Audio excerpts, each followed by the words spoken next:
If one is afraid of showing off when praying in company, what should he do? Is the feeling of being encouraged by company to make more ibadah misleading? Jazakumullah.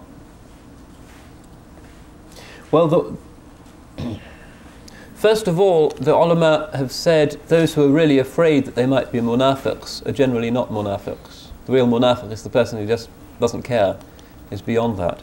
So to have this sense of unease is, inshallah, a good sign of sincerity. The way past it really is to make sure that the real things you do for akhirah, the big nawafil, are not seen by anybody else, are not known to anyone. And then if you're praying a lot, doing a lot of sunnah prayers in the mosque, that doesn't really matter, because what you're really doing is elsewhere. What you're really relying on takes place in the privacy of your home.